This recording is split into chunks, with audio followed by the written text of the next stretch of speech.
The Assassination of Pertinax. Here we go. I'm reading from Herodian, book 2, section 4 and 5. When the news of his speech to the Senate and this edict to the people was publicized, there were scenes of wild rejoicing in which everyone hoped they would have a respected and mild constitutional ruler and a father, rather than an emperor. Orders were issued to the soldiers to stop their insulting behavior to the populace, and they were forbidden to carry axes or to strike any passers-by. Pertinax made an attempt to change the whole administration to sound, orderly government, setting an example of lenient and moderate behavior in both his public appearance and in the courts. Older men were delighted by the way he reminded them of Marcus, whose rule he tried to copy. The rest he easily won over to his support by the change they had experienced after a brutal, domineering tyranny in being able to live a reasonable and untroubled life. As the report of his gentle rule traveled around the people of the empire, including both subjects and allies, and round the garrisons, they were all convinced that he ruled with divine authority. Furthermore, all the barbarians who were previously becoming restive and beginning to rebel now willingly submitted themselves to Pertinax because they remembered and feared his ability in previous campaigns against them. They also trusted his integrity, knowing that he would never harm anyone knowingly and would treat each as they deserve. Any improper favor or savage use of force was out of character. And so amid general rejoicing that Pertinax was now ruling the empire, delegations kept arriving from every country. But in spite of the widespread official and unofficial acts to celebrate his orderly and benevolent rule, the features which pleased everyone else annoyed one group, the troops that served as the imperial guard in Rome. Now that they were prohibited from seizures and damage to property and were required to submit to order and discipline again, they considered the mild leniency of the regime to be dishonorable, a dishonorable insult to them, and the end of their own unlimited power. They were not prepared to tolerate a well-ordered rule. For a time after the beginning of the reign, they behaved obstructively and disobediently when orders were given to them.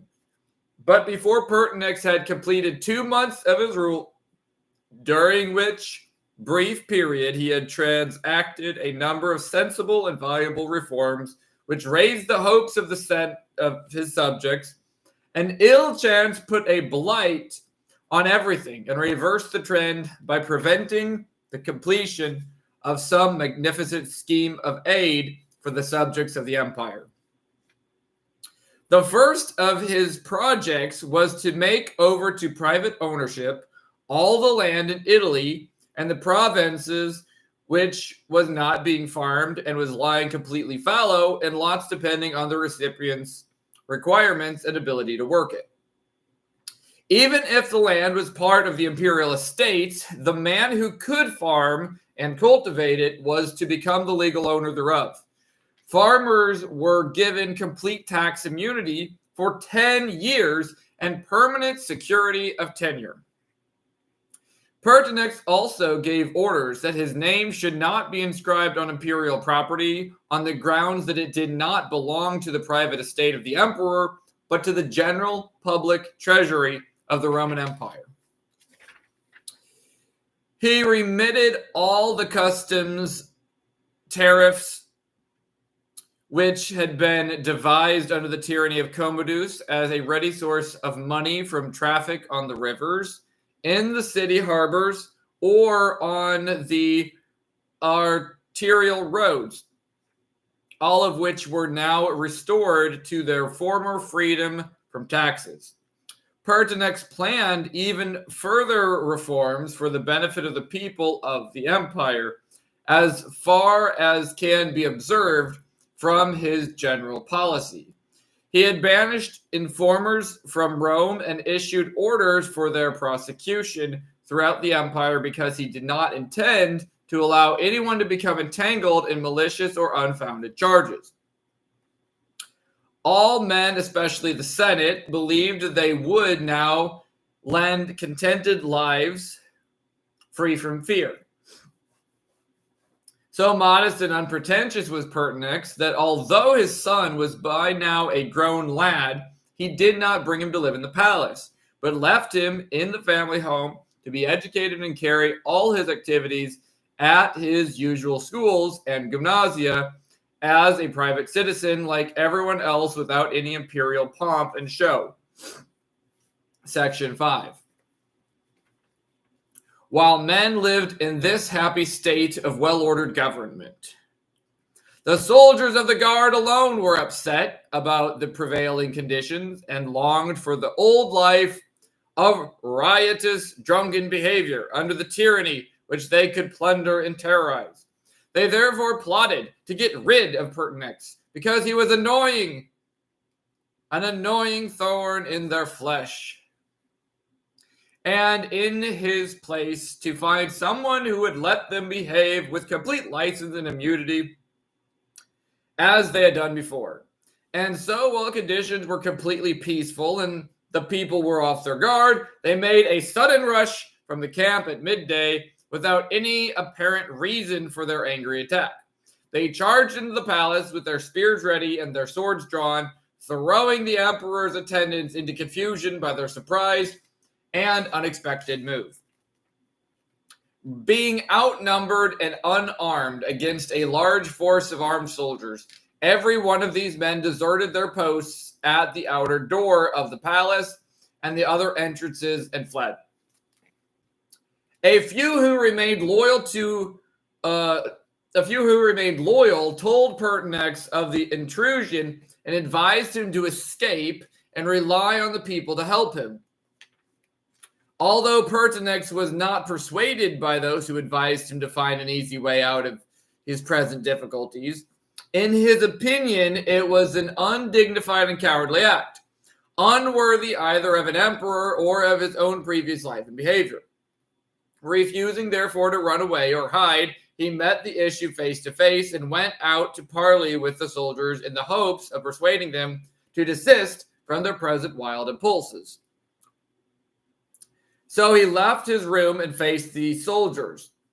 He tried to find out why they had made the attack and to persuade them not to be carried away by their passions.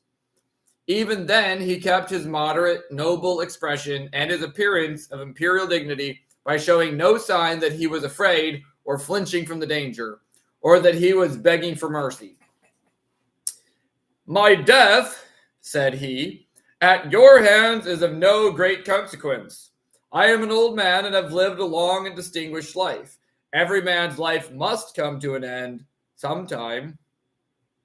But you are supposed to be the guardians and protectors of the emperor, and to keep off danger from outside. For you of all people to become murderers and to stain your hands with the blood of a citizen, let alone an emperor, may I warn you, be an act of sacrilege today and a source of danger to you in the future. I know of no way in which I have done you harm. If you are still upset over the death of Commodus, there is nothing strange about him dying, for he was only a man. If you think his end was the result of a plot, this was none of my doing. You know that no suspicion attaches to me, and that I know as little about what happened on that day as you do. So if you have suspicions, find someone else to blame. And anyway, even if Commodus is dead, you will all get all you properly desire. and are entitled to without putting violent pressure on me or overpowering me. His efforts to persuade them by talking to them were beginning to have an effect on some of them, since several of the soldiers turned around and went back out of the respect for the age of the respected emperor. But others fell upon him while he was still talking and killed him. Having committed this act of savagery, they grew frightened at the reckless act. They wanted to act before the people made an attack because they realized that the people would be furious about what had happened. So they quickly ran back to the camp, shut all the gates and points of entry, and stayed behind the walls. Sentries were stationed in the watchtowers so that they could keep off any attack of the people. Such then was the end of Pertinax, whose life and reign have been described above.